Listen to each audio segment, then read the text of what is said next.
All people come to him, come to the way of Sultan Rabia, most honored one and most glorified one, most praised one in divinely present Sayyidina Muhammad sallallahu alaihi wasallam.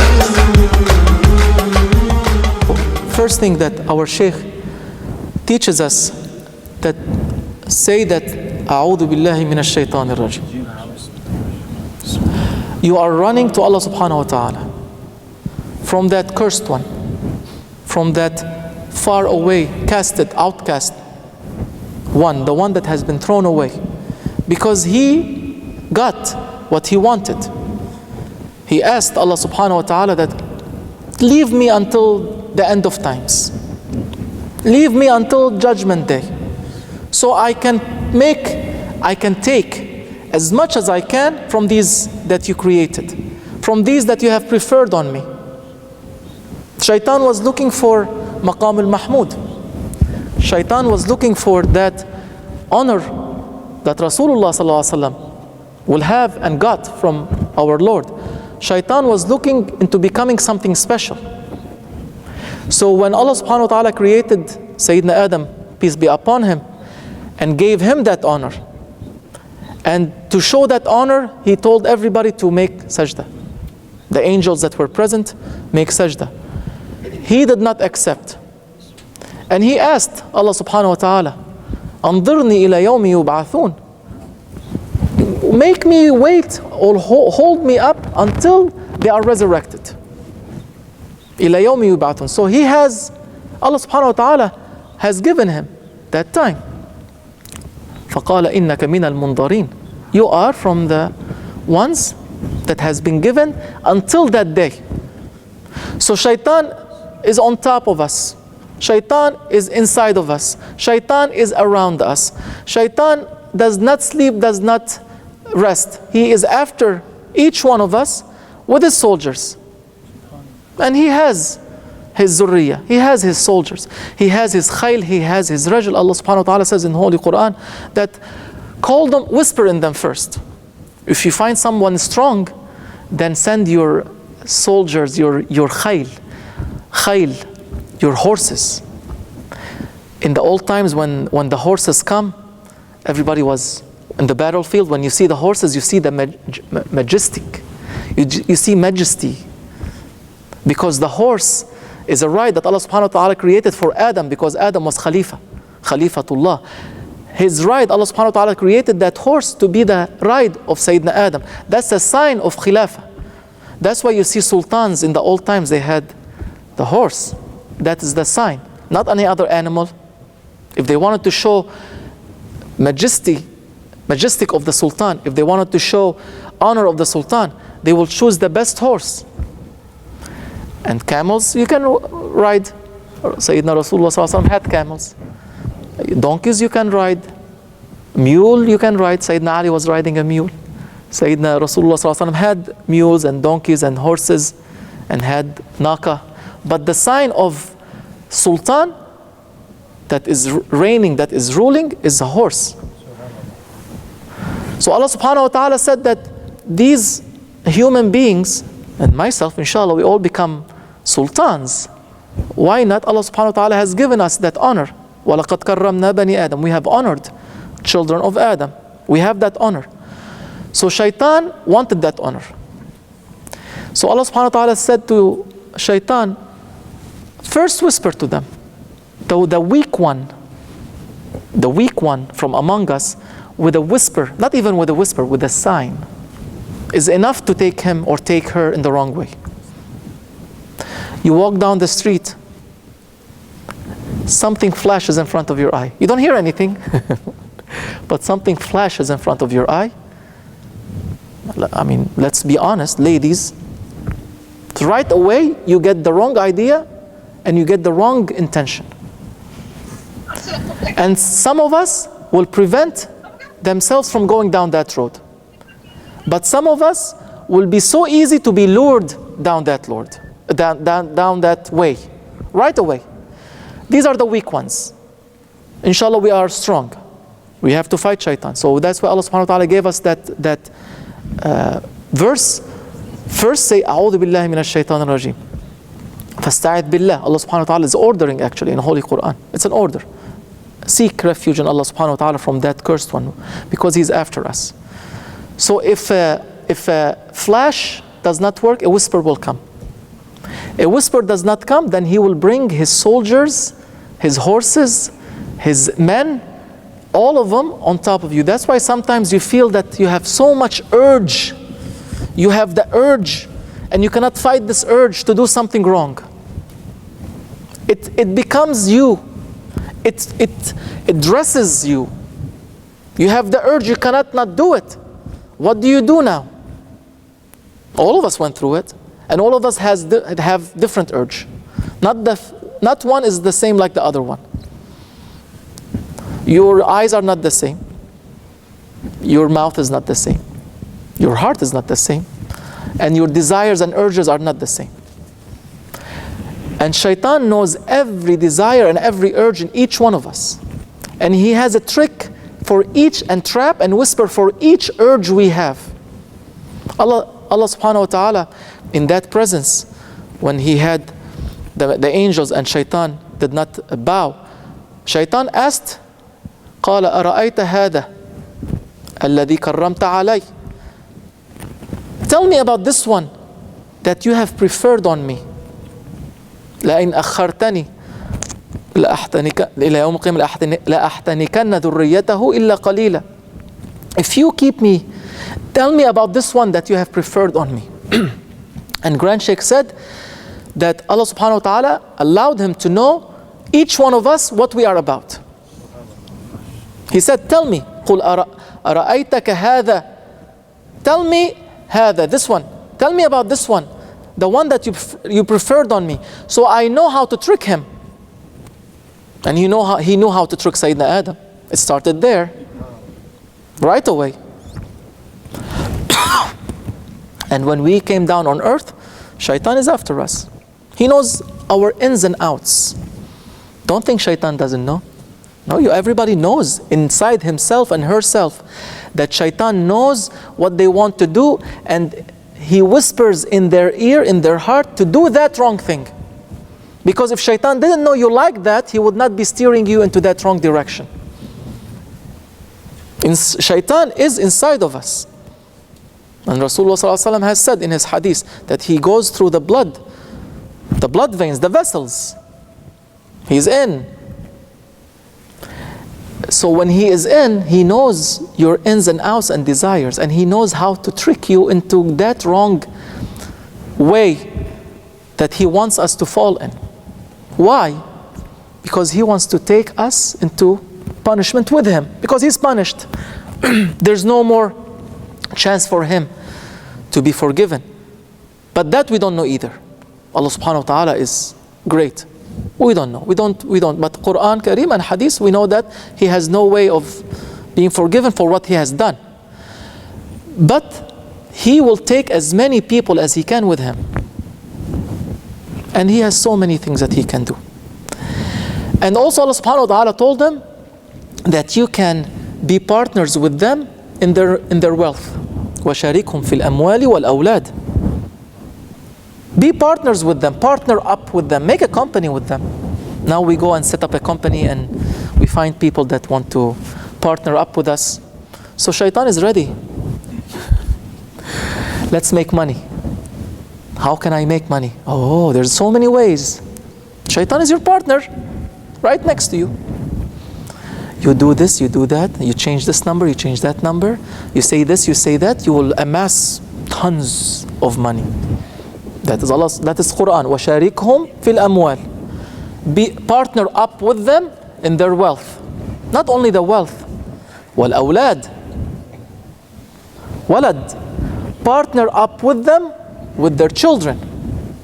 That's why we have to say أعوذ بالله من الشيطان الرجيم when we approach our spouses. You have to seek refuge in Allah subhanahu wa ta'ala from that one. You say bismillah ar-Rahman ar-Rahim, but you have to make that isti'adah. You have to ask refuge because Allah subhanahu wa ta'ala has allowed him to be partners with children. And our Grand Sheikh has said, and they know they are people of kashf. Now we are talking a little bit deeper, but we believe in that. They are people of kashf. He says when the water mixes for the child to start growing, the water of shaitan also mixes if you don't say A'udhu billahi minash shaitanir rajim. That is the partner up with the children, that his water will go into that water, into that child. So our Shaykh always, everything we do, halal, we say haram, definitely we say A'udhu billahi minash shaitanir rajim. Also with halal, this kind of halal, we have to say A'udhu billahi minash shaitanir rajim, because Holy Quran is saying that Allah subhanahu wa ta'ala told him, partner up, washarikhum, partner up with them, in their wealth and in their children. Wa'idhum, and promise them, oh, you're gonna live 1 million years. There is no death for you. Who thinks of death? We think when we're gonna sleep. But sleep is death. When you are asleep, the only thing is moving is your chest, but you are not moving. It's the little death, they say. So promise them.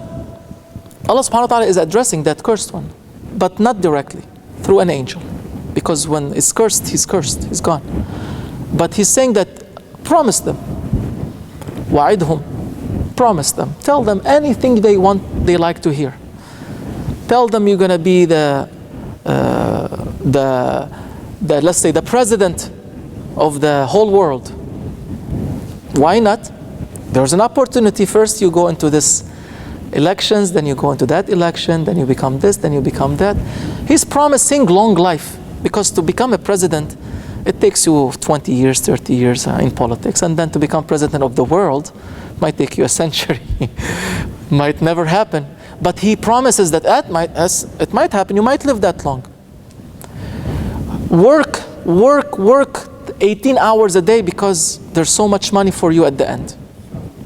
Make that deal, make this deal. That he sends promises. That's what's inside of us. That's the one we have to fight. It's not each other. Allah subhanahu wa ta'ala says in Holy Quran, but we don't listen, we don't hear. There is something called sama', something called istima'. استعيذوا بالله فإذا قرئ القرآن فاستمعوا, not اسمعوا. Sama' and istima', as Grand Sheikh Maulana Sheikh Nazim has explained, that sama' is hearing.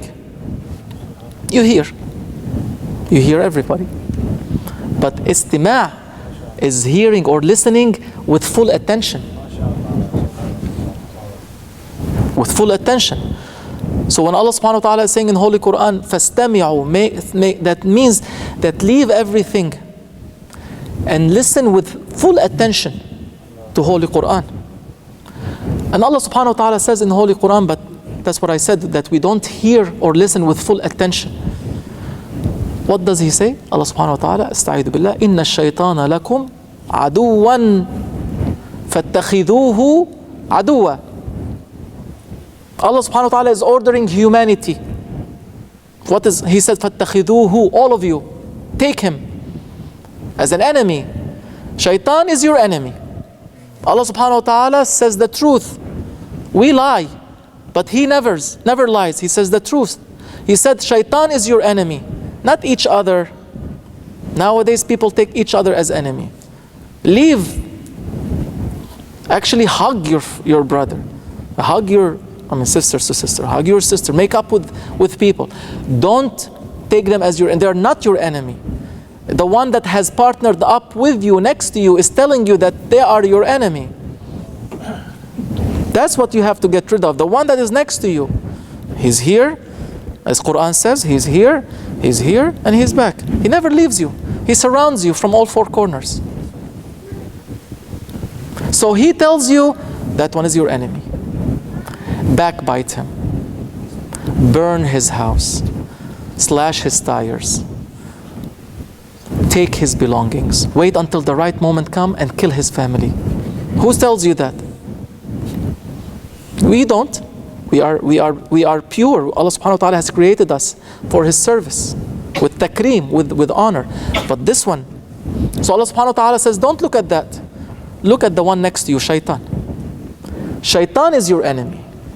And the order to human beings, if they just follow this one verse, no need for the whole Quran. Of course, we cannot say the astaghfirullah, but we need all of it. But I'm saying if they only take that one verse and they just keep it between their eyes. Nowadays you have Google eyeglasses or Android eyeglasses, whatever and then part of it is just like flashing. Put on that, inna shaytana lakum adu, fattakhiduhu aduwa. They have the glasses now where you have the iPhone or the screen in it. That's good. Make a home screen for yourself. Everywhere you go, there's a part of that glasses. Maybe I'm advertising for you to buy it, but part of that glasses put there. Inna shaytana lakum aduwwun fattakhiduhu aduwwa. So how is he my enemy? Because he tells you to be the enemy of others. You are not my enemy, you're my brother. We go, inshallah, both of us hand to hand, hand with hand to Jannah. That's what we want to go, all of us. So you're not my enemy, basically you are my helper. The good mu'min will help his brother mu'min. الأخلاء بعضهم لبعض عدو إلا المتقين. Friends, on that day of judgment, they are enemies to each other, except al-muttaqin, except the good ones, the pious ones. They're not enemies on that day, and they're not enemies here. They help each other. They walk together, hand with hand, hand in hand, behind Rasulullah sallallahu alaihi wasallam and his holy way, the Sunnah, and behind teachings of Quran. Where? To Jannah. But the one next to you, he says, do you know what your brother is speaking or thinking of you? Now we start having whispering. Maybe my brother never said anything, but you start thinking something. It's not you, it's the one next to you. The first step that humans, us, we need to know. Leave everything else for now. That comes. First step is to say, A'udhu billahi minash shaytanir rajim. That's it. If we take that as our support, because we are asking shelter in refuge in Allah subhanahu wa ta'ala, who else is more powerful than him? Who else is stronger than him? Who else is more sufficient than him? Who else is more providing than him? Who else is more caring for him? Who else is more forgiving than him? I mean, if you count, it does not finish. So you are asking him to protect you from the one that whispers in your ears and in your heart to be enemy to your fellow human.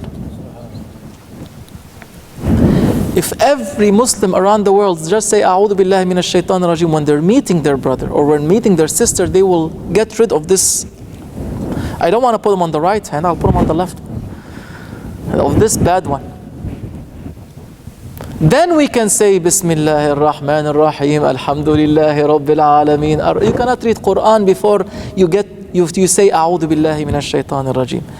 We think that we can translate Quran and we can know what Quran is about, and we have not even understood the reality of say A'udhu billahi minash shaitanir rajim before you read Quran. We have not said A'udhu billahi minash shaitanir rajim. How we are going to enter in the ocean of Quran, in the ocean of that knowledge of Fatiha, in the ocean of knowledge of Bismillah ar-Rahman ar-Rahim. We have not even overcome the first obstacle, which is Shaytan. And we don't know how to overcome him because we don't say A'udhu billahi minash shaitanir rajim. How many of us repeat it every day? We just repeat it when we pray. At least we do it in prayer. But you have to repeat it outside, because how many times Shaytan comes outside? Every time you Google something, Shaytan is there putting an image. Do we say A'udhu billahi minash shaitanir rajim, or we go down the further? Oh, I looked for this one, but this one popped up. But it's okay, let me see if there's any other. You have to say A'udhu billahi minash shaitanir rajim. That's the first obstacle. And after that, everything opens up with Bismillah ar-Rahman ar-Rahim. Bismillah ar-Rahman ar-Rahim is the door. The key to Holy Quran is Bismillah ar-Rahman ar-Rahim. Every surah has been crowned with Bismillah ar-Rahman ar-Rahim, except Tawbah. except Surah At-Tawbah has no Bismillah ar-Rahman ar-Rahim because it starts with Bara'atun min Allah, that Allah subhanahu wa ta'ala is saying, I am free of you, O mushrikeen, and my Rasul is free of the ones that you have taken as friends from mushrik, from unbelievers. That is the holy night coming up. On this holy night we have to ask Allah subhanahu wa ta'ala to give us our bara'ah, to give us our freedom from the mushrikeen, which is Shaytaan and Kafirin and the rest of them. That surah has no Bismillah ar-Rahman ar-Rahim because it's a warning, it's a push that you are out of Rahmah. Bismillah ar-Rahman ar-Rahim is Rahmah. Ar-Rahman ar-Rahim. All other surahs have been crowned with Bismillah ar-Rahman ar-Rahim. Do you know the hudhud? What's the hudhud in Arabic? In English. The bird that went to Sayyidina Sulaiman to tell him about Balqis. I don't know in English. You call it hudhud in English? No, it's not hud in English. Hoopoe bird. Okay. Do you know what's on the head of the hoopoe bird? Did you ever look at the images of the hoopoe bird? Look. There's a crown. It's the only bird with a crown. It has this big, huge, beautiful, colorful crown. No other bird has it. Why? This is the secret of that Grand Sheikh said. Why? Because he carried the letter that said, إِنَّهُ مِن سُلَيْمَانَ وَإِنَّهُ بِسْمِ اللَّهِ الرَّحْمَنِ الرَّحِيمِ. That Bismillah ar-Rahman ar-Rahim was carried by that bird. Allah subhanahu wa ta'ala honored it by making a crown on its head. That's why crown is important. To have that Bismillah ar-Rahman ar-Rahim. That bird took it, a letter. Allah subhanahu wa ta'ala gave him that beautiful crown. No other bird has it. The hoopoe. So before we get into Bismillah ar-Rahman ar-Rahim and understand some of the meanings, and we cannot understand the whole meaning, we have to overcome the obstacle of Shaytaan. And we have to repeat A'udhu billahi minash shaitan ar-rajim as many times as we encounter bad things in our day. Just whenever we encounter bad thing, we have to say A'udhu billahi minash shaitan ar-rajim. And Maulana, our Grand Sheikh, says do it at least 40 times a day so you keep remembering to ask for refuge and shelter. May Allah forgive all of us. I think time has come. People are waiting. May Allah forgive all of us and bless our gathering. May Allah forgive the sins of all of us here. May Allah bless our children and make them grow up in Iman and Islam and Ihsan, and forgive our sisters and our mothers and our fathers, all of them, and give us good health, good wealth to serve in Islam, inshallah, and crown us with that crown that hoopoe has, inshallah. Wa min Allah tawfiq bi hurmat al-Habib bi hurmat al-Fatiha.